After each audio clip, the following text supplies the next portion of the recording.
আসসালামু আলাইকুম। প্রিয় চাকরি প্রত্যাশী ভাই বোনেরা কেমন আছেন সবাই? আশা করছি সবাই ভালো আছেন, সুস্থ আছেন। আজকে আমাদের গণিতের ২২ নম্বর ক্লাস। আজকের ক্লাসে আমরা আরো ৩৫ টি প্রশ্ন সমাধান করব ইনশাআল্লাহ। প্রতিদিনের মতো যেটা আপনাদের করতে হবে, প্রশ্নগুলা ভালো করে সমাধান করতে হবে, খাতায় লিখে, লিখে করতে হবে এবং আনসারটা বের করে ঠিক হোক, ভুল হোক সেটা কমেন্টে জানাবেন। এবং আমি যা আনসারটা বের করব তার সাথে মিলিয়ে যদি ভুল হয় তাহলে মার্কিং করবেন কয়টি ঠিক হচ্ছে, কয়টি ভুল হচ্ছে এবং পার্সেন্টেজটা সঠিক হওয়ার পার্সেন্টেজ বের করবেন। এটা যাদের ৭০% এর উপরে তারা মোটামুটি ভালো পজিশনে আছেন। যারা 50% এর উপরে তারা হতাশ হওয়া যাবে না। আপনাদের অবস্থাও একটু ঝালাই করলেই ভালো হয়ে যাবে। 50% এর যারা নিচে থাকতেছেন তাদের বেসিক প্রবলেম রয়েছে অনেকগুলা টপিকে, সেগুলা ক্লিয়ার করতে হবে। ওকে। আলহামদুলিল্লাহ আমি ভালো আছি। আলহামদুলিল্লাহ ভালো আছি, সুস্থ আছি। আমরা যদি ১ম প্রশ্নটা চলে যাই। ১ম প্রশ্নটায় আপনারা আনসার করুন, দেখে ১ম টা আনসার করবেন।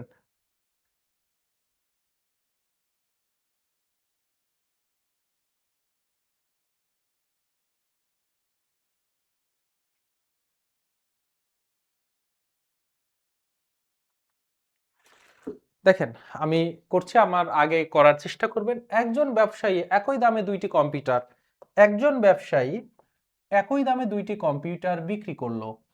একটির উপরে সে ১৫% লাভ করলো, আরেকটার উপরে সে ১৫% ক্ষতি হলো, মানে লস করে বিক্রি করল।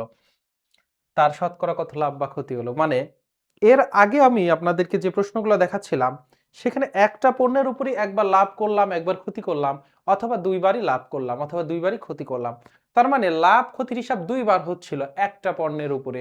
এবারে একই টাইপের ২ টা পণ্যের উপরে একবার, একবার করে লাভ আর ক্ষতির ব্যাপার দেওয়া হয়েছে। তাহলে মোট কিন্তু ২ বারই।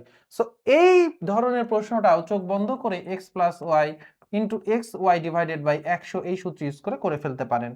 প্রথম পণ্যটায় আমার ১৫% লাভ হলো, তাহলে প্লাস ১৫। দ্বিতীয় পণ্যটায় ১৫% ক্ষতি হলো। আমরা জানি ক্ষতি মানে হচ্ছে মাইনাস ১৫। তারপরে x এর ভ্যালু প্লাস ১৫, ১৫ গুণন মাইনাস ১৫ ডিভাইডেড বাই ১০০। ক্যালকুলেশন করলে যেটা হবে সেটাই আমার আনসার। তাহলে ১৫, ১৫ এখানে আমার গুণ করলে ১৫ আর ১৫ গুণ করলে ২২৫ হয়। আর হচ্ছে ১০০ দিয়ে ২২৫ কে যদি আমি ভাগ করি তাহলে এখানে ২ ঘর আগে পয়েন্ট চলে আসবে।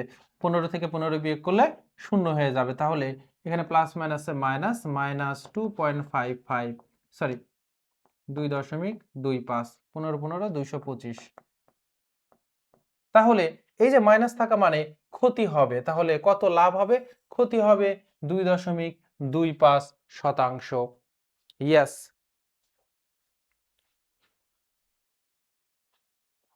এবারে আসবেন। আমার ১৫% মুনাফায় ৳২৪০, ৫% মুনাফায়, তাহলে একবার আছে ১৫% মুনাফা, ১৫% মুনাফায় তার মানে R1 দেওয়া আছে ৳২৪০, P1 টাকা। তারপরে হচ্ছে আমার ৫% মুনাফায় R2 দেওয়া আছে। আমার মুনাফার P2 হচ্ছে ৳১৬০। বিনিয়োগ করলে মোট মূলধনের উপর গড়ে শতকরা কত হার মুনাফা পাওয়া যাবে? তাহলে সম্মিলিত হারটা কত হবে এটা বের করতে বলছে। আর এর ভ্যালু বের করতে হবে।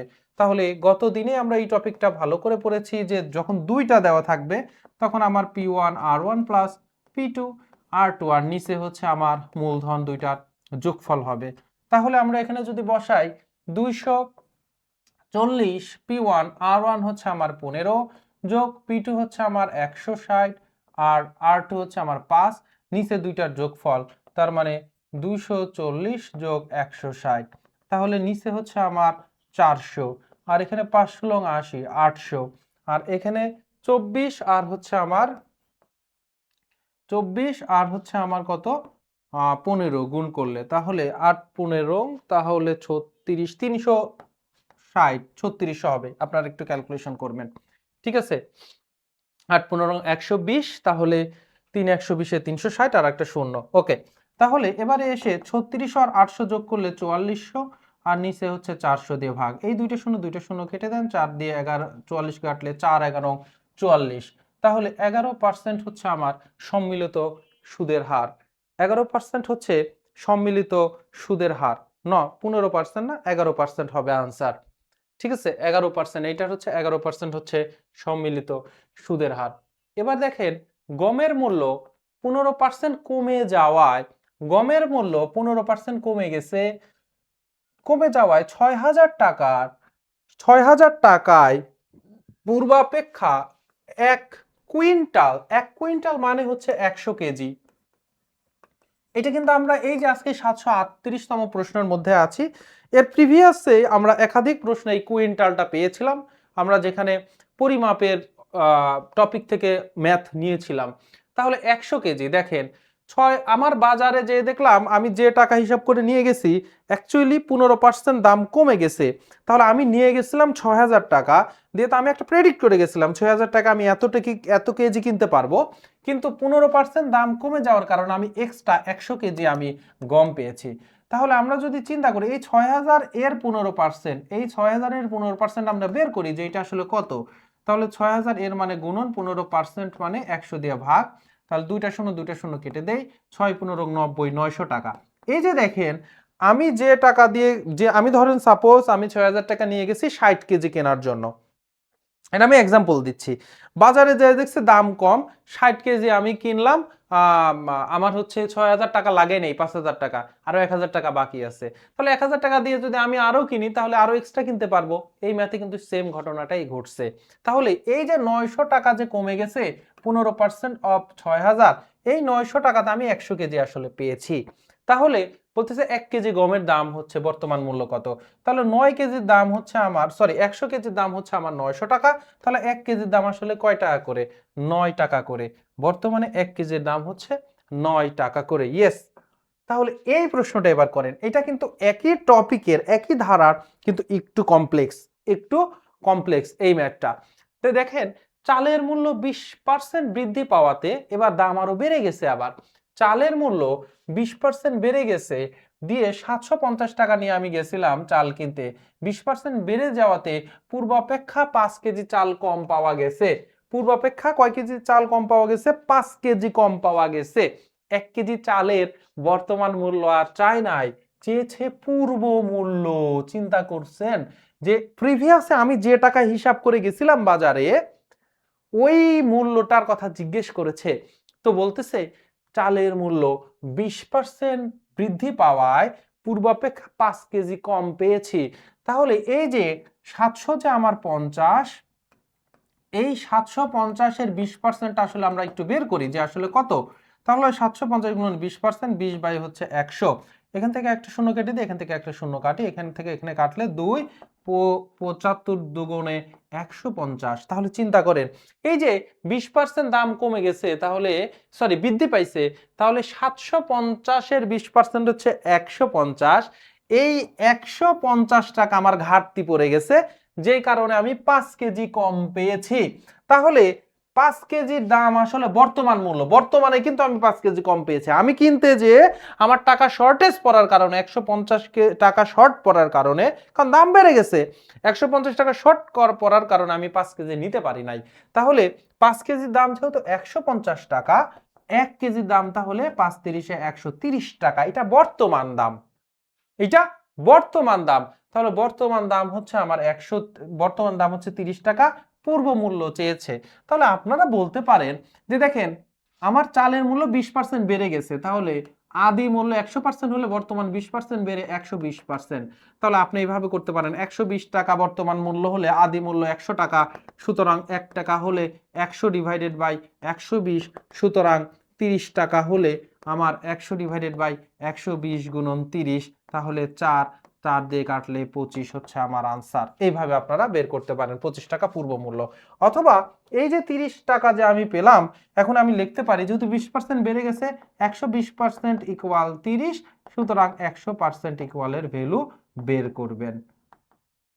এই একই কথা, তাও দেখবেন 25। ইয়েস। না টাকা হবে মনে, 30 টাকা হবে না, 30 টাকা বর্তমান, যদি 1 কেজি চাউলের বর্তমান মূল্য বলতো তাহলে 30 টাকা হতো, কিন্তু পূর্ব মূল্য বলেছে। এবার দেখেন কোন পরীক্ষায় 85% পরীক্ষার্থী পদার্থবিদ্যায়, 80% পরীক্ষার্থী রসায়ন বিদ্যায় এবং 75% পরীক্ষার্থী উভয় বিষয়েই পাশ করেছে। তাহলে 75% এরা ভালো স্টুডেন্ট, 2 সাবজেক্টেই পাশ করেছে। এখন এই ফিজিক্সে পাশ করছে 85 জন, 100 জনে 85 জন। তাহলে এর মধ্যে 75 যদি বাদ দেই তাহলে এক্সট্রা 10% আছে। এই বেটারা আসলে ফিজিক্সে একটু মোটামুটি টেনে টুনে পাশ করছে, কিন্তু ওই 10 জন আসলে রসায়নে ফেল করেছে। আর 80% তার মানে 100 জনে 80 জন পরীক্ষার্থী রসায়নে আসলে পাশ করছে। কিন্তু যেহেতু উভয় সাবজেক্টে পাশ করছে 75 জন, তাহলে এই 80 থেকে 75 বিয়োগ করলে যে 5 থাকতেছে, এরা শুধুমাত্র রসায়নে পাশ করেছে কিন্তু আমার পদার্থতে ফেল করছে। তাহলে এই 10 জন শুধু পদার্থতে পাশ করছে, এই 5 জন শুধু রসায়নে পাশ করছে, এই 75 জন দুইটা বিষয়ে পাশ করছে। তাহলে পাশ করেছে অন্তত এক সাবজেক্টে অথবা সব সাবজেক্টে 10 5 15 আর 75 90 জন শতকরা যে কোনো একটা অথবা উভয়ে পাশ করছে। আর এই যে 10% আরো যে আছে, এরা হচ্ছে মানে কি বলবো, চোরের চোর, বিশাল চোর, পড়াশোনাই করে না, এক সাবজেক্টও পাশ করে নাই। ঠিক আছে, তো এগুলা খুব সিম্পলি ভাবে করার চেষ্টা করবেন, সূত্র আসলে লাগেই না, কারণ আপনি চিন্তা করলেই তো হয়ে যাচ্ছে। তো দেখেন, আমরা যখন সরল করব ব্র্যাকেটের কাজ আগে করব। 16 ভাগের 5 ভাগ, 16 ভাগের 3 ভাগ, তাহলে 5 3 8 ভাগ 16 ভাগ, যেহেতু নিচে আমার সেম জিনিস ভাগ সংখ্যা সমান আছে, তাহলে আর লসাগু তো সেমই হবে, তাহলে 8/16 কাটাকাটি করলে আমার হাফ হচ্ছে আনসার। তাহলে 1 ভাগ 8/9। আর এই যে ব্র্যাকেটের পাশের যে গুণ থাকে, এই গুণটা কিন্তু ভাগের চাইতেও পাওয়ারফুল। ঠিক আছে, তার মানে এই গুণটা আসলে এর এর কাজ করে, অফের কাজ করে। ভালো করে মাথায় নেন, ভাগের পাশে যে গুণটা থাকে এটা অরের কাজ করে, অফের কাজ করে। ঠিক আছে, সো এই গুণটা আগে আপনার গুণ হবে, আপনি প্রয়োজনে ব্র্যাকেট দিয়ে নিতে পারেন আবার আরেকটা। তাহলে কাটাকাটি করলে 4/9। এবার এই ভাগটা যদি গুণ করে দেন, 9 উপরে যাবে 4 নিচে যাবে, তাহলে 9/4 হচ্ছে আনসার, গ নাম্বার। ভালো করে মাথায় রাখবেন, এখানে কিন্তু একটা ইনস্ট্রাকশন দিয়েছি যে ব্র্যাকেটের পাশে যে গুণ আছে এটা অফের কাজ করে, অফ, বদমাসের যে রুলসের অফের কাজ, ওই গুণটা কিন্তু ভাগের চাইতে প্রেসিডেন্সে কিন্তু বড়। যে চতুর্ভুজের এক জোড়া বাহু পরস্পর সমান্তরাল তাকে কি বলা হয়? এক জোড়া বাহু হচ্ছে ট্রাপিজিয়াম। ট্রাপিজিয়াম এমন একটা ক্ষেত্র যার বিপরীত বাহুগুলা সমান্তরাল কিন্তু অসমান, আর আর বিপরীতটা অসমান্তরাল। তার মানে এক জোড়া হচ্ছে আমার কি, এক জোড়া বাহু পরস্পর সমান্তরাল ট্রাপিজিয়ামের। আর আয়তক্ষেত্রেরও 2 জোড়া, সামান্তরিকেরও 2 জোড়া, রম্বসেরও 2 জোড়া।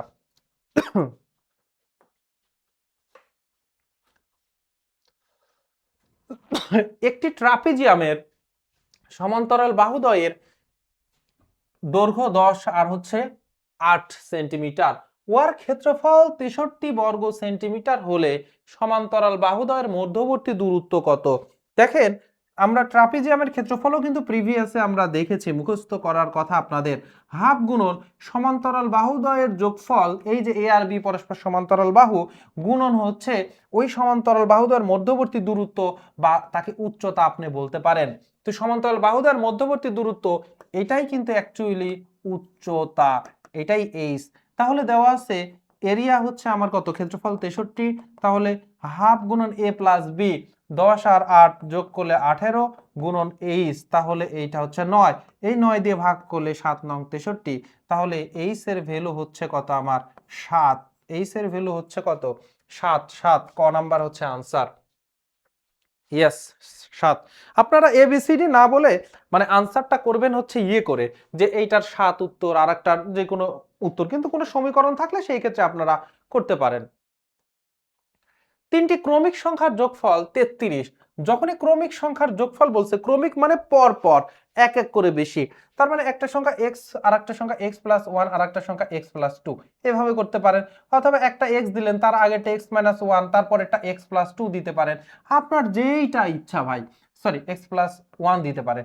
তো এইটা দিলে একটা সুবিধা আছে, আপনি তিনটা সংখ্যা যোগ করে দেন যদি, তাহলে কি হচ্ছে, -1 আর +1 কি কেটে গেল, আর শুধু থাকলো 3টা x, দিয়ে যোগফল বসায় দিতে পারেন। তাহলে x ইকুয়াল গড় বের করতে, আমি কিন্তু গত ক্লাসে বলেছি যে আপনারা গড় বের করবেন, গড়ের চাইতে এক একটা কম, তাহলে মানে এর চাইতে এক কম 10 আর এক বেশি হচ্ছে 12, তাহলে সংখ্যা তিনটি হচ্ছে 10 11 আর 12।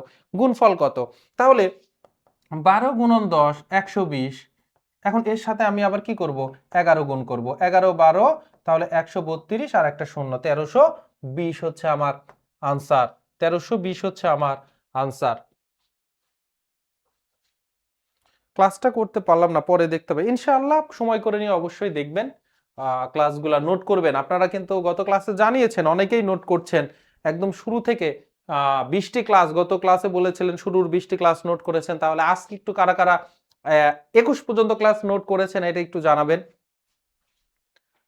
6টি ক্রমিক পূর্ণ সংখ্যার এই ম্যাথটা হচ্ছে একটা ইন্টারেস্টিং ম্যাথ। শর্টকাটে খুব সহজে হয়ে যায়, আর শর্টকাট না দিয়ে এমনি চিন্তা করলেও খুব সহজেই করতে পারবেন। আমি একটু বলতেছি, 6টা ক্রমিক পূর্ণ সংখ্যা, তার মানে এক এক করে করে বাড়তেছে, x, x plus 1, x plus 2, x plus 3, x plus 4, x plus 5, 6টা পর্যন্ত গেছে। প্রথম তিনটি আর শেষ তিনটি দেখেন 6টাকে 2 ভাগ করে ফেলছে, সমান 2 ভাগ ভাগ করছে। একটা প্রথম তিনটির যোগফল দেওয়া আছে, লাস্টের তিনটার যোগফল দিতে বলছে। তাহলে এই যে 3টা করে ভাগ করছে, তাহলে 3 এর উপর স্কয়ার করে দিলে 9। এখন এই যোগফলের সাথে যদি আপনি 9 যোগ করে দেন, সরি 42, 9 যদি যোগ করে দেন 51, এই 51ই হচ্ছে আনসার। এখানে যদি বলতো 8টা সংখ্যা দেওয়া আছে, দেখেন 8টাকে আমরা 2 ভাগে ভাগ করে ফেলছি, প্রথম 4টার যোগফল দেওয়া আছে ধরেন এইটা, পরের 4টার যোগফল কত, তাহলে এই যে 8টাকে অর্ধেক করে 4 হইছে, এই অর্ধেক সংখ্যা আমরা যে গ্রুপ 4 4 16, তার মানে তখন আমার 42-এর সাথে 16 যোগ করলেই হয়ে যেত আমার আনসার। এটা আমি আপনাদেরকে একটা উদাহরণ দিয়ে বোঝানোর চেষ্টা করি। ধরেন 3 14 42, তার মানে প্রথম 3টা সংখ্যা হচ্ছে একটা 14, একটা 13, আর একটা হচ্ছে আমার 14 15। দেখেন এই যে 6টা ক্রমিক সংখ্যা, যেহেতু প্রথম 3টার যোগফল 42, তাহলে 13, 14 আর 15, কারণ 42কে 3 দিয়ে ভাগ করলে 14, 14 চাইতে একটা কম একটা বেশি। তাহলে পরের 3টা সংখ্যা, 15-এর পরের সংখ্যাটা অবশ্যই ভাই কত হবে? 15-এর পরের সংখ্যাটা অবশ্যই কত হবে? 15-এর পরের সংখ্যা অবশ্যই হবে 16, তারপরের সংখ্যা অবশ্যই হবে কত? 17, তারপরের সংখ্যা অবশ্যই হবে কত? 18, তারপরের সংখ্যা অবশ্যই কত হবে? 18। এবার একটু চিন্তা করে দেখবেন, এই 13 থেকে এই 16 কত বেশি? 3 বেশি। এই 14 থেকে এই 17 কত বেশি? 3 বেশি। এই 15 থেকে এই 18 কত বেশি? 3 বেশি। তাহলে প্রত্যেকটা সংখ্যা থেকে প্রত্যেকটা সংখ্যা 3 করে করে বেশি। তাহলে যোগফল কত হবে? 3টা 3 বেড়ে যাবে, তাহলে 3 তিরিক্ষে 9। এজন্য এই 3টা সংখ্যা মানে 3টা 3। আর যদি 4টা সংখ্যা হইতো তাহলে 4টা 4, প্রত্যেকে ডিফারেন্স 8 করে থাকতো। যদি 5টা সংখ্যা হইতো প্রত্যেকে ডিফারেন্স 5 করে থাকতো, তখন 5 5 এ 25। যদি 10টা ক্রমিক সংখ্যার মধ্যে বলতো প্রথম 5টা সংখ্যার যোগফল এত, শেষ 5টা সংখ্যার যোগফল কত, তাহলে প্রথম 5টা সংখ্যার যোগফলের সাথে 5 এর উপর স্কয়ার 25 যোগ করে দিলেই আনসারটা বের হয়ে যাবে। সমাধানটা বুঝতে পেরেছেন কিনা এটা একটু জানাবেন।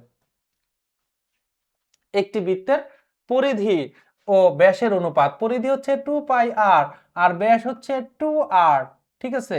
তাহলে অনুপাতে এসে কি দাঁড়াচ্ছে? এই 2 আর 2 আর, তাহলে শুধু পাই, পাই একটা অমূলদ সংখ্যা, পাই অমূলদ সংখ্যা, ই এক্সপোনেনশিয়ালের ই অমূলদ সংখ্যা।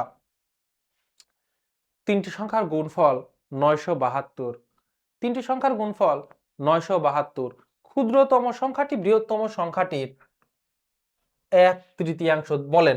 আমি আপনাদের কিন্তু বারবার বলেছি যে এইরকম যদি 1/3 বা একটা আরেকটা অর্ধেক হয়, আপনারা ফ্র্যাকশন এড়িয়ে চলবেন।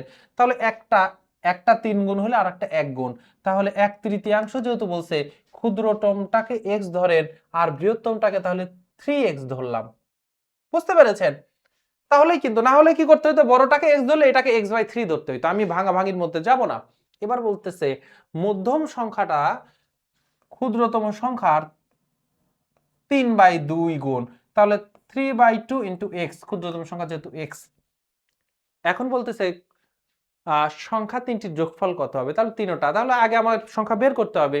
তো বলছে 3টি সংখ্যার গুণফল, তাহলে একটা এক্স, আর একটা 3/2 এক্স, আর একটা 3x, এইটার গুণফল হচ্ছে বলছে 972, এক্স এক্স এক্স, তাহলে এক্স এর উপরে কিউব, আর 3 তিরিক্ষে 9, এই পাশে গেলে 972, আর 2টা গুণ হয়ে যাবে উপরে, আর 3 তিরিক্ষে 9 হচ্ছে নিচে।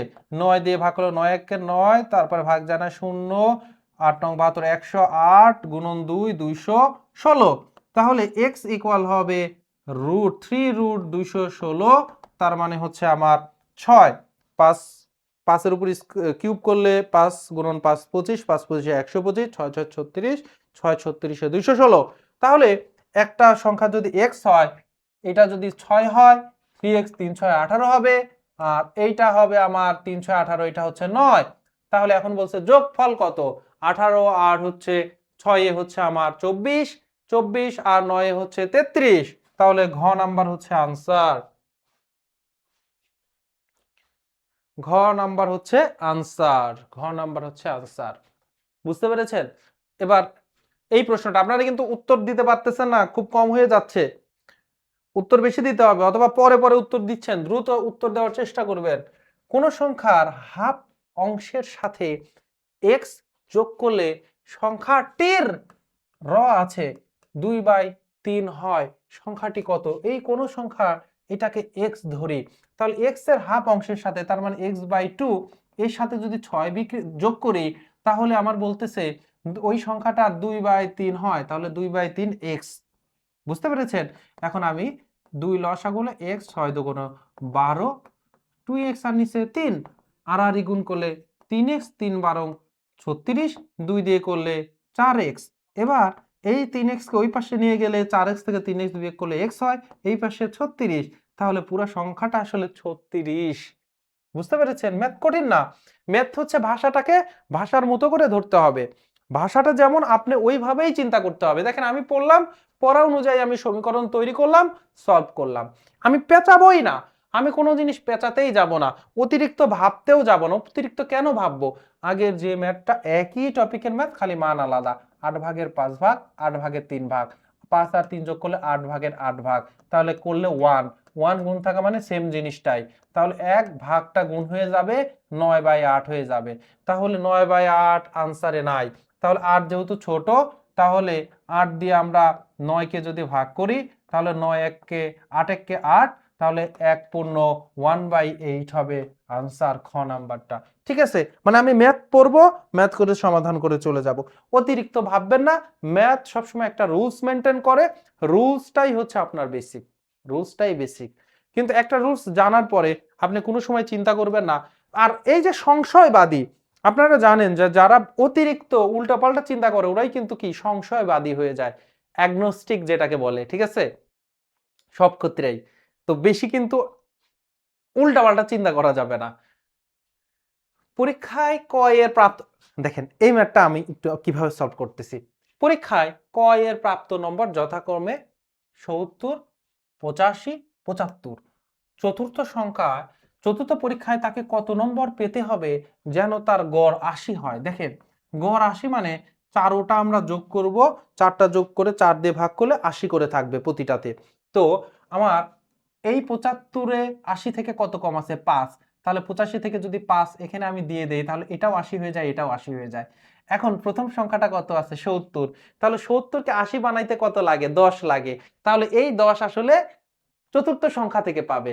তাহলে চতুর্থ সংখ্যা অবশ্যই কত হবে? 90 হবে।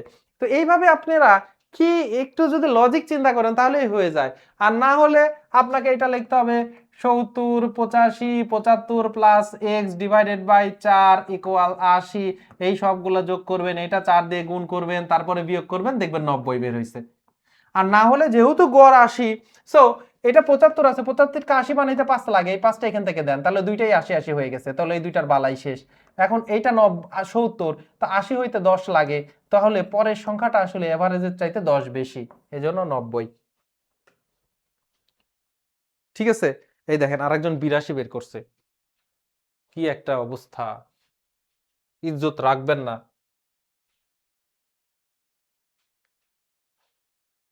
11 জন লোকের গড় ওজন 70 কেজি। 11 জন লোকের 90 কেজি। একজন আবার বিশাল দেহি আছে। ওই বিশাল দেহি একজন ভটকা, ভটকা না আরকি, 100 কেজির উপরে হলে হইতো।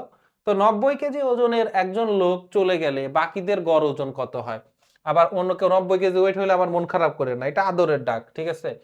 আ আমি নিজেও আমাদের 3 ভাই বোনের মধ্যে একটু মোটা-কাটা ছিলাম, তখন তারা এরকম করে ডাকতো। তো এখন আর নাই। আচ্ছা।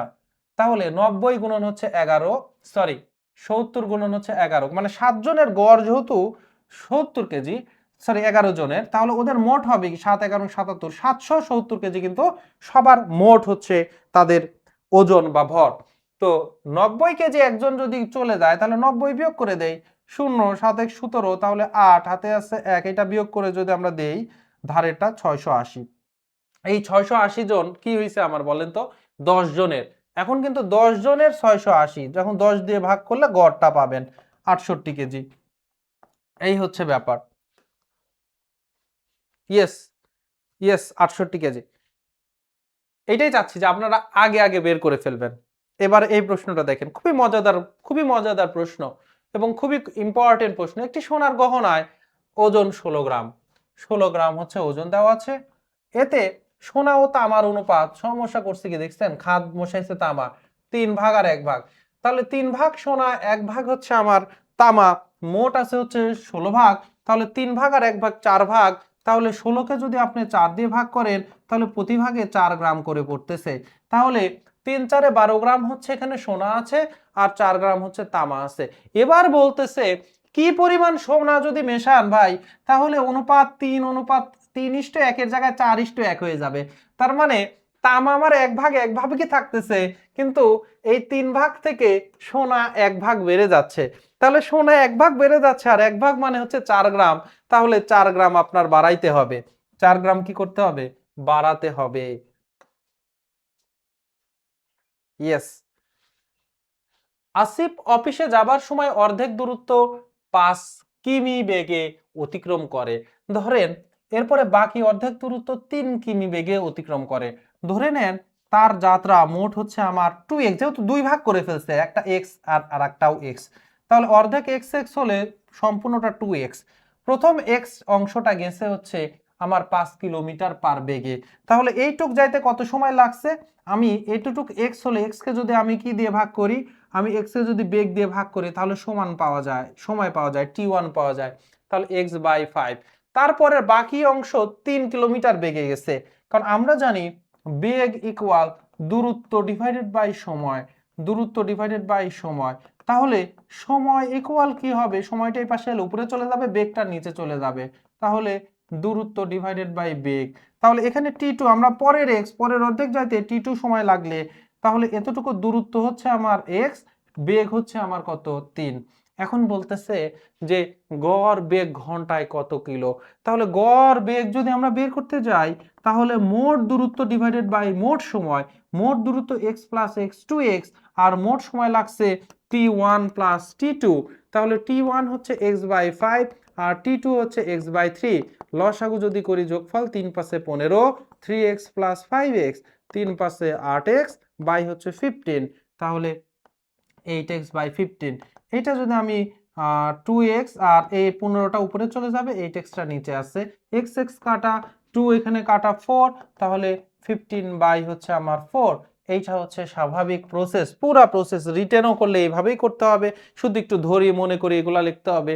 আর এইটার জন্য স্বাভাবিকভাবে একটা রাস্তাকে যদি অর্ধেকে পরিণত করে দেয়, যে অর্ধেক অংশ এত বেগে তার অর্ধেক এত বেগে, তাহলে চোখ বন্ধ করে শর্টকাট করতে পারেন টি গড় বেগ আর কি, গড় বেগ। তো এইটা আপনারা শর্টকাট হিসেবে মাথায় রাখতে পারেন যে 2/1 ডিভাইডেড বাই প্রথম অংশ যত বেগে গেছে আর দ্বিতীয় অংশ যত বেগে গেছে সেটাও 1/, এইটা যদি আপনারা করেন তাহলে এই আনসারটা বের হয়ে যাবে। সো আমি আপনাদেরকে লং কাট শর্টকাট দুইটাই দেখাই দিলাম, খাতাতে দুইটা রাখবেন, চর্চা করবেন, পরীক্ষা হলে দেখবেন শর্টকাটটাও মাথায় থাকবে। একটি ট্রেন ঘন্টায় 180 কিলোমিটার বেগে চললে প্রতি সেকেন্ডে ট্রেনটি কত মিটার চলবে? তাহলে দেখেন ওর বেগ হচ্ছে অ্যাকচুয়ালি 180 কিলোমিটার পার আওয়ার্স। ঠিক আছে, তাহলে 180 কিলোমিটারকে মিটারে করলে কি হবে? 1000 দিয়ে গুণ করতে হবে। আর এখানে বলতেছে ট্রেনটি কত মিটার চলবে প্রতি সেকেন্ডে, তাহলে 1 আওয়ার সমান সমান কত? 1 আওয়ার ইকুয়াল 3600 সেকেন্ড। তাহলে 3600 দিয়ে ভাগ করে দিতে হবে। তাহলে কিলোমিটারকে মিটার করলে 1000 দিয়ে গুণ, আর আমি আওয়ার দিয়ে যেহেতু ভাগ আছে, আওয়ার ইকুয়াল কি আমি সেকেন্ডে নিয়ে গেলাম। কাটাকাটি এবার করে ফেলি, একটা শূন্য একটা শূন্য একটা শূন্য একটা শূন্য কাটা। এই 18 দিয়ে 36কে কাটলে 2, এই 2 দিয়ে 100কে কাটলে 50, দুগুণে 100। তাহলে প্রতি সেকেন্ডে হচ্ছে আমার 50 করে করতে হবে। তাহলে সিস্টেমটা কি? এত কিলোমিটার, কিলোমিটারকে মিটারে গেলে 1000 দিয়ে গুণ করতে হয়, আওয়ারকে আমি 3600 দিয়ে সেকেন্ডে পরিণত করে দিব। ক্যালকুলেশন করলেই হচ্ছে আনসার, ক্যালকুলেশন করলেই হচ্ছে আমার আনসার। ওকে, এবার দেখেন এই হচ্ছে প্রশ্নটা আমরা একটু খেয়াল করি। বলতেছে a minus a equal b square, B equal A square, যেখানে a ইকুয়াল বি, তাহলে কোনটি সত্য? আপনারা এইটার জন্য অপশন চেক করে করতে পারেন কোনটা সত্য। তো অপশন চেক করে করতে গেলে মাথা ঘুরাই যেতে পারে। আমি যেটা বলবো যে দেখেন বি স্কোয়ার আর এ স্কোয়ার যে কোনো একটা থেকে একটা বিয়োগ করে দেন, এটা থেকে এটা যদি বিয়োগ করি তাহলে A square B square, B equal A square, বিয়োগ করলে বাম পক্ষেরটা বাম পক্ষ থেকে বিয়োগ এ মাইনাস বি, আর ডান পক্ষেরটা ডান পক্ষ থেকে বিয়োগ B square minus A square. একটু চিন্তা করেন তো, a minus B, B square minus A square, আমরা জানি A square minus B square equal A plus B into A minus B. তাহলে এখানে আমরা B plus A into B minus A লিখতে পারি।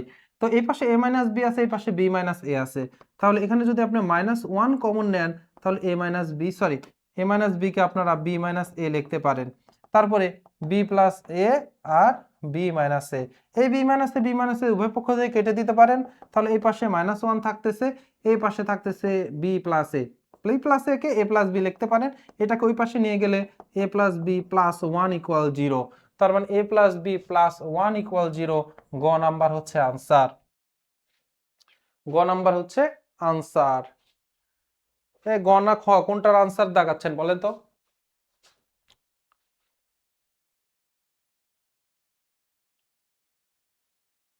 ও, এখান থেকে এই যে যেখানে এ ইকুয়াল বি খুব শর্টে এ প্লাস বি ইকুয়াল শূন্য, এখান থেকে নিছেন তাই না? এই যে দেখেন সমীকরণের মধ্যে যখন এটা আসছে না, এখান থেকে আসলে এইটা আসে যে বি মাইনাস এ ইকুয়াল শূন্য, তখন এ ইকুয়াল বি আসে। সো এই কাজটা করবেন না।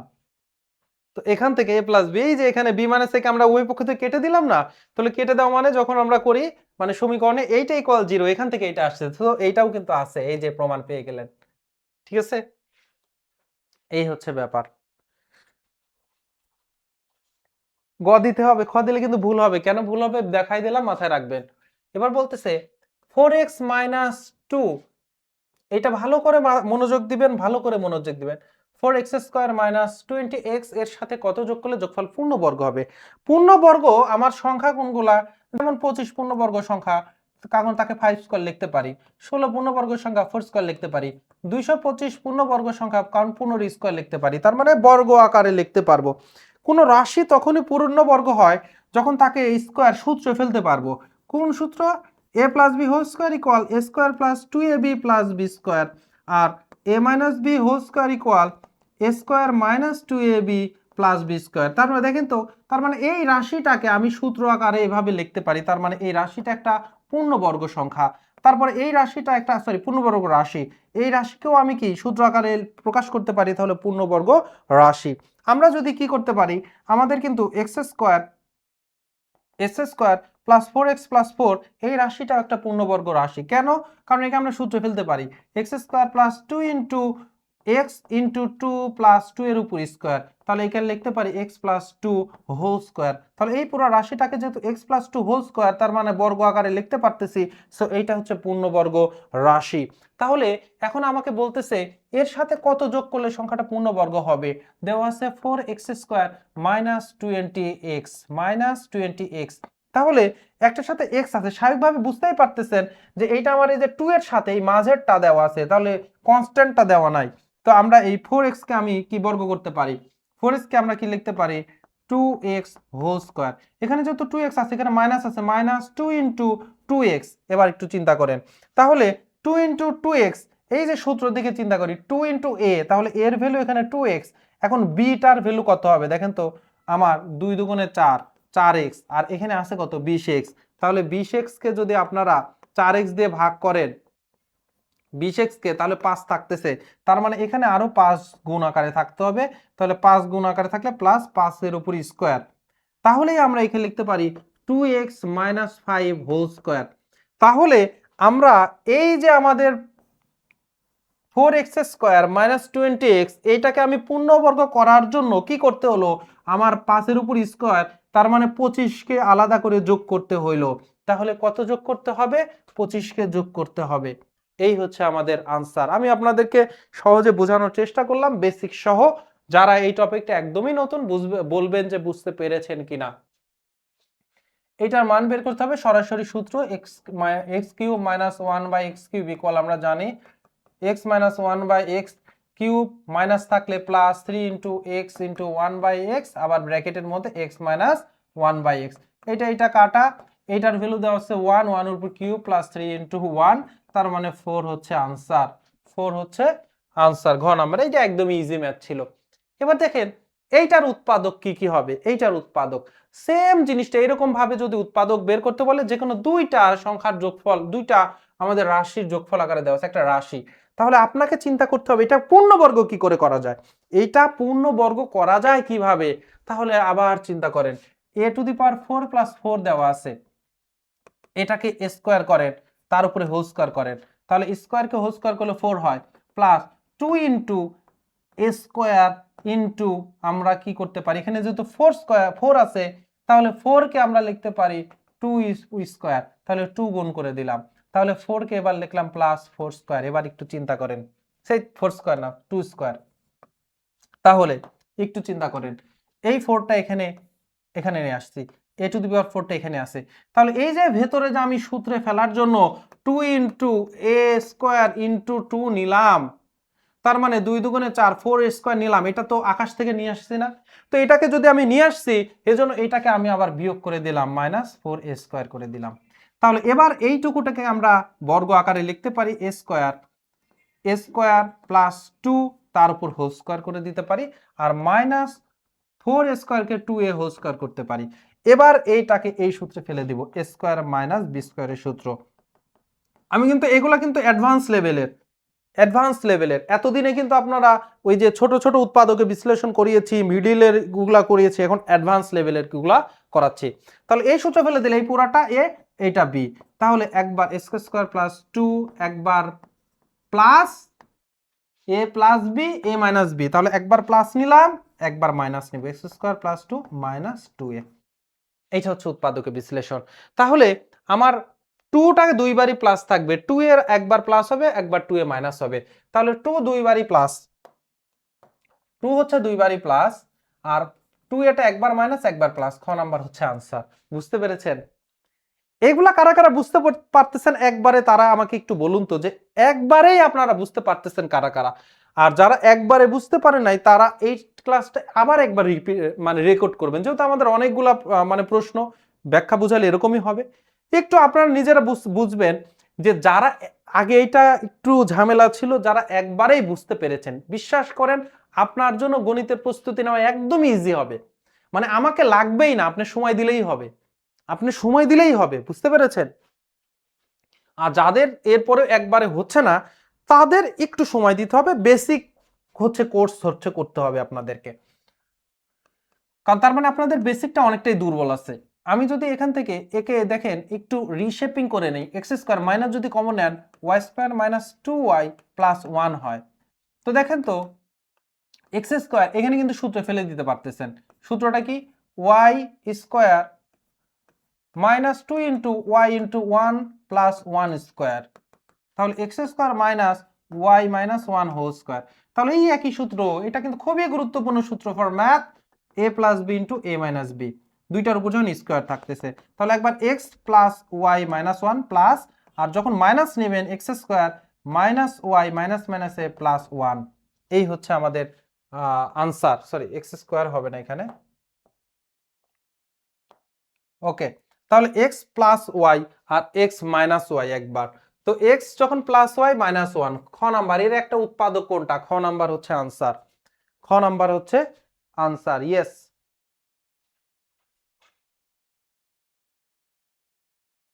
প্রথমটা শেষটা গুণ করে মিলাইছি, কোনো সমস্যা নাই, শর্টকাট গুলো আপনার মাথায় এমনিই চলে আসবে, কিন্তু যেহেতু যেটা নতুন কন্টেন্ট, আমি চাই শর্টকাটের চাইতে আগে আপনাদেরকে মানে বেসিক করানোর জন্য। আমার ক্লাসগুলো কিন্তু সেভাবেই হচ্ছে, আপনারা যারা শুরুতেই করছেন বুঝতেই পারতেছেন যে কিভাবে আমি ক্লাসগুলোকে সাজাচ্ছি, এবং ব্যাখ্যাগুলোও কিন্তু খালি শর্টকাট দিয়ে কিন্তু চলে যাওয়া যেত, কিন্তু এমন ভাবে দিচ্ছি যারা একদমই নতুন, ওরাও যেন অনেকগুলো অন্তত টপিকের ব্যাখ্যাগুলো ক্লিয়ার হয়, রিটেনও যেন করতে পারে। তো দেখেন এখানে রুট আছে, রুট মানে পাওয়ারকে আমি কি করতে পারবো, পাওয়ারকে আমার x প্লাস 1 ডিভাইডেড বাই 2 দিয়ে ভাগ, আর 3 রুট মানে পাওয়ারকে 3 দ্বারা ভাগ, এগুলা বেসিক করানো হয়েছে, তাহলে 3 দিয়ে ভাগ। সেম জিনিসের উপর যখন আমার আলাদা আলাদা পাওয়ার এবং দুইটা সমান, তখন আমাদের পাওয়ার দ্বয় সমান হবে। তার মানে অবশ্যই x + 1 ডিভাইডেড বাই 2, এখানে 2x - 1 ডিভাইডেড বাই 3 হবে। তাহলে আর গুণ করলে 3x + 3, 2 দিয়ে 4x - 2, তাহলে এই 3x টা এই পাশে গেলে 4x থেকে 3x বিয়োগ হয়ে x হবে, এইটা এই পাশে আসলে 30 3 এর সাথে যোগ হবে, তাহলে 3 দিয়ে 5, তাহলে x এর ভ্যালু হচ্ছে 5। এইভাবে একটু চিন্তা করবেন। আমি কিন্তু এইটাকে এই পাশে নিয়ে এসে মাইনাস করলাম না, ওকে ওই পাশে দিয়ে দিলাম, তাহলে 4x থেকে 3x বিয়োগ করলে x হয়, এইটাকে এই পাশে নিয়ে আসলে প্লাস হয়, 3 আর 2 5। ঠিক আছে, আপনারা ওই সবসময় x কে বাম পাশেই রাখতে চান, দিয়ে আবার কালক্ষেপণ করেন, ঠিক আছে, ওইটার কোনো দরকার নাই। পরবর্তী সংখ্যা কত? তো আমরা একবার তাকালেই বুঝতে পারতেছি এরা তো পূর্ণবর্গ সংখ্যাগুলা দিয়ে রাখছে। তো কার উপরে বর্গ একটু করি, 3 এর উপর স্কয়ার, 36 মানে 6 এর উপর স্কয়ার, 81 মানে 9 নং 81, 9 এর উপর স্কয়ার, 44 মানে 12 এর উপর স্কয়ার, 12 বার 144। আমি কিন্তু বলেছিলাম আপনারা অন্তত 1 থেকে 20 পর্যন্ত স্কয়ার গুলো মুখস্থ রাখতে হবে। তাহলে 3 এর উপর স্কয়ার, 6 এর উপর স্কয়ার, 9 এর উপর স্কয়ার, 12 এর উপর স্কয়ার, কত করে করে বাড়তেছে? 3 করে করে বাড়তেছে। তাহলে পরবর্তী সংখ্যা অবশ্যই হবে 12 আর 3 এ 15, 15 এর উপর স্কয়ার, আর 15 এর উপর স্কয়ার করা মানে 225। 15 এর উপর স্কয়ার মানে এটা কিন্তু পারতে হইতো, আরো আগে পারতে হইতো আপনাদের, 225। এবার এই যে এই ম্যাথের জন্য এটা দেখতেই পাচ্ছেন যে একটা x আছে, মানে ঝামেলা খুব নাই, খুব সহজ। মানে x square plus 2x plus 3 এরকম নাই, শুধু x আছে দুই পক্ষ। তাহলে এটা আপনার ওই দুই পক্ষে বর্গ করে করার কি কোনো দরকার আছে? নাই তো। আপনি অপশন টেস্ট করেন, কারণ এক জায়গায় x আছে। অপশন টেস্ট করা খুবই সহজ। আপনি এখানে যদি 3 বসায় দেন, তাহলে 3 আর 3 এ 6, √6, আর এই পাশে 3 বসায় দিলে √3 প্লাস √3, √3 আর √3 যোগ করলে 2√3, তো হলো না তো। তাহলে পরটা বসালেও হবে না, সো শূন্য যদি বসান তাহলে 0 + 3, তাহলে শুধু √3, আর এটা শূন্য থাকলে শুধু √3, তাহলে শূন্যর জন্য এটা সত্য। তাহলে গ নাম্বার আনসার। তাহলে অপশন টেস্ট বারবার কিন্তু বলেছি, অনেক প্রশ্ন আপনাদেরকে বলছি কোনো সমাধান করার দরকার নাই, শুধু অপশন টেস্ট করবেন, অনেক দ্রুত করতে পারবেন। না হলে প্রতিটা ক্লাসে, আজকে 22তম ক্লাস, একটা করে টপিক থাকছে অপশন টেস্ট করার, ঠিক আছে। তাহলে x এর ভ্যালু, তাহলে এটা খুবই ইজি, 2 + x + 3, এই পাশে কোনো ক্যালকুলেশন নাই, এই পাশে 3x + 3 × 6, x গুলো এক পাশে নিয়ে গেলে x কে ওই পাশে নিয়ে যান, যেহেতু এই পাশে বড় আছে, সো এটাকে টানা হিসরা করার দরকার নেই, সবসময় ছোটগুলাকে টানা হিসরা করবেন। তাহলে x কে ওই পাশে নিয়ে গেলে মাইনাস হবে 2x, এই 6 কে এই পাশে করলে 2 আর 3 এ 5, 6 কে এই পাশে নিয়ে আসলে -1, তাহলে x ইকুয়াল তাহলে কত হবে? এই -1 আছে, তাকে আবার 2 দিয়ে ভাগ, তাহলে হাফ। ক নাম্বার হচ্ছে আনসার,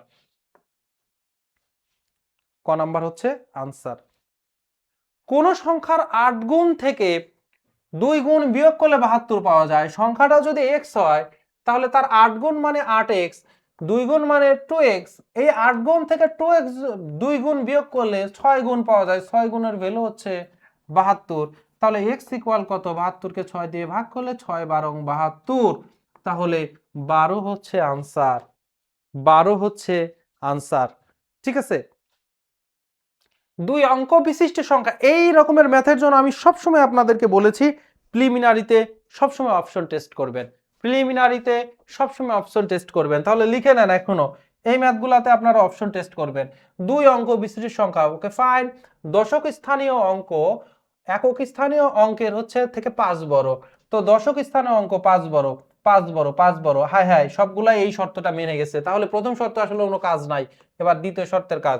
সংখ্যাটি থেকে অঙ্কদ্বয়ের সমষ্টির 5 গুণ বিয়োগ করলে অঙ্কদ্বয় স্থান বিনিময় করে। সংখ্যাটি থেকে অঙ্কদ্বয়ের যোগফলের 5 গুণ, তাহলে 6 আর 1 7, 7 গুণন 5 35, তাহলে 61 থেকে 35 যদি আপনারা বিয়োগ করেন তাহলে কি 16 পাওয়া যায়? না, 16 পাওয়া যায় না।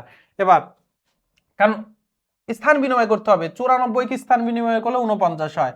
এবার দেখেন এই সংখ্যাদ্বয়ের যোগফল করেন, তাহলে 9 অঙ্কদ্বয়ের যোগফল 9 আর 4 13, এবার 5 13 65, 94 থেকে আপনি 65 বিয়োগ করলে কি 49 পাওয়া যায়? না, অবশ্যই হবে না। এবার এইটা দেখেন 72, 7 আর 2 যোগ করলে 9 হয়, তাহলে 7 আর 2 9, 5 নং 45, তাহলে 72 থেকে 45 যদি বিয়োগ করেন তাহলে কি হয়, এই দুইটার অঙ্ক স্থানীয় বিনিময় করলে কিন্তু 27, দেখেন বিয়োগ করেন 2 1 12, তাহলে 2 1 12, তাহলে 5 বিয়োগ করলে 7, হাতের ধারের 1, তাহলে 5, তাহলে 27 গ নাম্বার হচ্ছে আনসার। তাহলে অ্যাপ্রক্সিমেশনই বলে দিবে এটা হচ্ছে 27 হবে আনসার। এই দেখেন আরেকজন করছে 94। সাব্বির ভাই আপনি তো ম্যাথে অনেক ভালো, খুবই বলতে গেলে আমাদের ক্লাসে মানে গণিত ক্লাসে খুব মানে মনোযোগী থাকেন হচ্ছে আপনি। 94 কি হয়, সংখ্যাদ্বয়ের অঙ্কদ্বয় থেকে অঙ্কদ্বয়ের সমষ্টির 5 গুণ বিয়োগ করেন, তাহলে 4 আর 9 যোগ করলে 13, 5 13 65, 65 6 5, তাহলে 94 থেকে 65 বিয়োগ করেন, তাহলে দেখেন 4 এক কত 14, তাহলে 9, হাতের আছে 1, ধারের 1, একে এক পাশে দিয়ে দেন, তাহলে 7, তাহলে 29, দেখেন 94 কে স্থান বিনিময় করলে হয় 49, তাহলে আশা লাগতো 49, আসছে 29, কোনোদিন কি খ নাম্বার হয়? সবাই কিন্তু ধরা খেয়ে যাচ্ছেন, ঠিক আছে, ভালো করে মাথায় নিবেন, ভালো করে মাথায় নিবেন, এরকম কাজ করা যাবে না। বুঝতে পেরেছেন? এই জন্য বলছি যে এগুলো পরীক্ষার হলে আপনার দরকার নাই তো, আপনি অপশন টেস্ট করে বের করে ফেলেন, খুব দ্রুত অপশন টেস্ট করতে পারবেন। আর প্র্যাকটিসটা এই জন্য বাসায় রাখতে হবে। 2 অঙ্ক বিশিষ্ট একটি সংখ্যার অঙ্কদ্বয়ের সমষ্টি 15, 9 আর 6 15, 7 8 15, 8 7 15, 9 আর 6 15, তাহলে প্রত্যেকটাই প্রথম শর্ত আসলে দিছে ও পাগলের মতো শর্ত, এই দিয়ে কাজ নাই। সংখ্যাটি থেকে 9 বিয়োগ করলে বিয়োগফল অঙ্কদ্বয় স্থান বিনিময় করে, তাহলে অঙ্কর স্থান বিনিময় করেন। 69 কে স্থান বিনিময় করলে কত, 96 হয়, বলছে আমার স্থান বিনিময় করলে 9 কমে যাবে, 9 বিয়োগ করলে স্থান বিনিময় হবে, তাহলে বেড়ে গেলে তো এটা হবেই না, সো এটা হবে না। এটাও 87 হয়, বেড়ে যাচ্ছে, হবে না। এই 87টা 78 হয়, এবার দেখেন 27 থেকে 78 কত কম, 9 কম, তো বলছে সংখ্যাটি থেকে 9 বিয়োগ করলে স্থান বিনিময় করবে, তাহলে তো পেয়ে গেছেন। দর এটা 30 সেকেন্ডের মধ্যে বের করতে পারবেন, ঠিক আছে।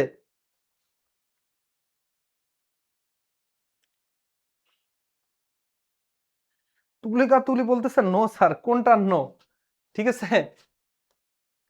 বোঝাও তো যাচ্ছে না যে নোটা আসলে কোন নো। একটি সিনেমা হলে প্রথম ও দ্বিতীয় শ্রেণীর আসন মিলিয়ে 500টা, মোট 500টা আসন।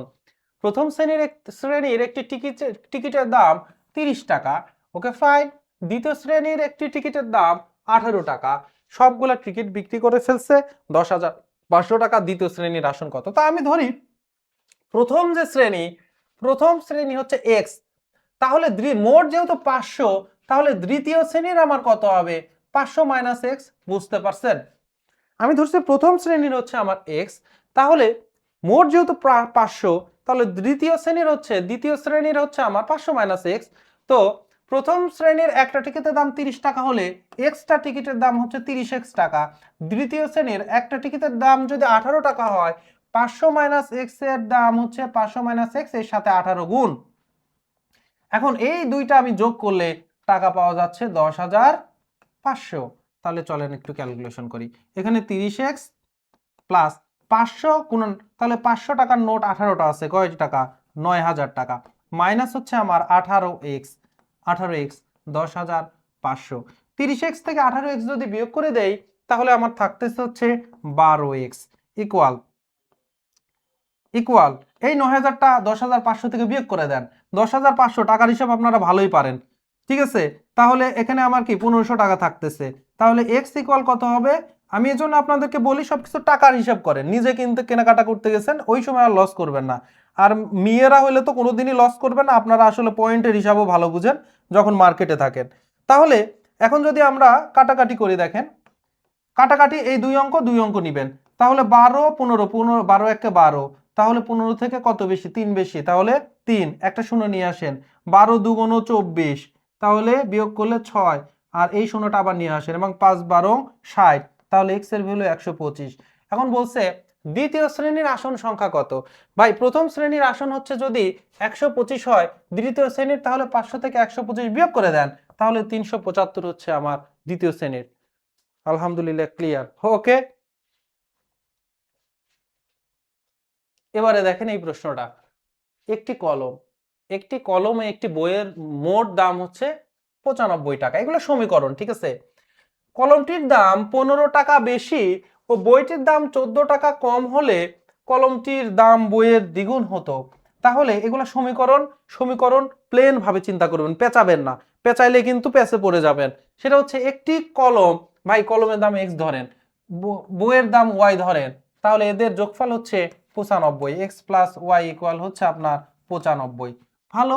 এরপরে বলতেছে কলমটির দাম যদি 15 টাকা বেশি হতো, তাহলে কলমটির দাম 15 টাকা বেশি হলে এক্স প্লাস 15। তারপরে বলছে বইটির দাম যদি 14 টাকা কম হতো, তাহলে ওয়াই মাইনাস 14।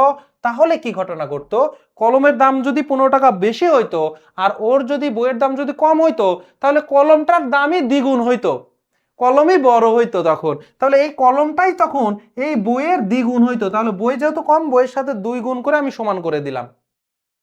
বললাম আমার কাছে 20 টাকা আছে, আপনার কাছে 10 টাকা আছে, আপনার কাছে কম আছে। এখন আমরা যদি সমান করতে যাই, তাহলে যে কম আছে তার দিকে গুণ করতে হবে। আপনারা আবার উল্টা কাজ করেন, উল্টা যে বেশি আছে তেলে মাথায় আবার তেল দিয়ে দেন, এটা বুঝতেই পারেন না। এই যে সমীকরণ, যখন সমীকরণ মানে সমান আকারে লিখবেন, তখন যে কম থাকে তার অংশে গুণ করতে হয়, তার অংশে যোগ করতে হয়, ঠিক আছে, কারণ সমান করতেছেন। এবার এখান থেকে আপনারা এক্স এর ভ্যালুটা বসান, তো এক্স এর ভ্যালু হয় হচ্ছে 95 থেকে ওয়াই বিয়োগ করেন। তাহলে এখানে আমি যদি বসাই দেই 95 minus y plus 15 equal 2y minus 30, তাহলে 95 আর 15 যোগ করলে 110। আর এই ওয়াইটাকে ওই পাশে নিয়ে যান, তাহলে এই মাইনাস ওয়াই ওই পাশে গেলে প্লাস 3y হয়ে যাবে। এই 30টাকে এই পাশে নিয়ে আসেন, তাহলে 30 যোগ করেন, ঠিক আছে, 14 টাকা দেখছেন অবস্থা, এখানে 14 টাকা কম, তাহলে 14 দুগুণে 28, 28 এই পাশে যোগ হবে, যোগ 28। তাহলে এই যে 3y ইকুয়াল 110 28 138, তাহলে y কত, y হচ্ছে 138 কে 3 দিয়ে ভাগ, তাহলে 3 4 12, তাহলে 13 থেকে 12 বিয়োগ করলে 1 আর 8, তাহলে 3 6 18 46, তাহলে কত হচ্ছে 46। y যদি 46 হয়, তাহলে x কত, x ইকুয়াল হবে হচ্ছে আপনার 95 থেকে 46 বিয়োগ করলে থাকে হচ্ছে 49 টাকা, ঠিক আছে। সমীকরণটা বুঝতে হবে আপনাদেরকে, সমীকরণ বুঝতে হবে, সমীকরণ বুঝলে এগুলা খুব দ্রুত করতে পারবেন। একটা খুবই সহজ প্রশ্ন, ত্রিভুজের 3 বাহুর উপর অঙ্কিত বর্গক্ষেত্র। একটা ত্রিভুজ নেন ভাই, যেমন ইচ্ছা তেমন ত্রিভুজ নেন। এরপরে বলছে এই ত্রিভুজের উপর বর্গক্ষেত্র আঁকাইতে হবে 3 বাহুর উপরেই, তাহলে একটা বর্গ, বর্গ ভালো হয় নাই, এই একটা বর্গ, এটার উপর যদি বর্গ নেন এরকম, তাহলে প্রত্যেকটা বর্গে কয়টা করে সমকোণ থাকে ভাই, একটা বর্গক্ষেত্রে 4টা করে সমকোণ থাকে, তাহলে 3টা বর্গে 3 4 12টা করে সমকোণ আছে, 3টা বর্গে 3 4 12টা করে সমকোণ আছে, তাহলে এই হচ্ছে আমার 3 4 12, ঠিক আছে। এখন যদি একটা বর্গক্ষেত্রের কথা বলতো, যে বর্গক্ষেত্রে 4টা বাহুতে আবার আপনারা 4টা বর্গ আঁকাবেন, তাহলে কিন্তু গ্যাঞ্জাম হয়ে যেত। কি হইতো, তখন কিন্তু বর্গক্ষেত্রে অলরেডি সমকোণ কয়টা আছে, অলরেডি সমকোণ কিন্তু বর্গক্ষেত্রে কিন্তু 4টা আছেই, আরো 4 বাহুতে 4 4 16টা, তাহলে 20টা হয়ে যেত বর্গক্ষেত্র, মাথায় রাখবেন। আয়তক্ষেত্রের ক্ষেত্রেও সেম হইতো, যদি আয়তক্ষেত্র হইতো তাহলে কিন্তু 20টা হয়ে যেত। সো এই জিনিসগুলা আমি ত্রিভুজ দিয়ে করালাম, বর্গের কিন্তু ব্যাখ্যাও দিলাম যে এরকম আসতে পারে। সো এটাও মাথায় রাখবেন, নিজের খাতায় নোট খাতায় এটারও প্র্যাকটিস রাখবেন। বর্গক্ষেত্রে কয়টা হবে, পঞ্চক্ষেত্র যদি বলে মানে পঞ্চভুজ তখন হয়ে যাবে, তখন সেটা কি হবে। এবিসি একটা ত্রিভুজের 2টা কোণ সমান, বি কোণ আর সি কোণ, তাহলে আমি বি কোণ আর সি কোণ যেহেতু সমান হবে, তার মানে 2টা বাহুও সমান, তাহলে সমদ্বিবাহু ত্রিভুজ। এই বি কোণ আর সি কোণ যখন সমান, তাহলে এ বি সি কোণ, তাহলে আমরা জানি সমান কোণের বিপরীত বাহুগুলোও আবার সমান হয়।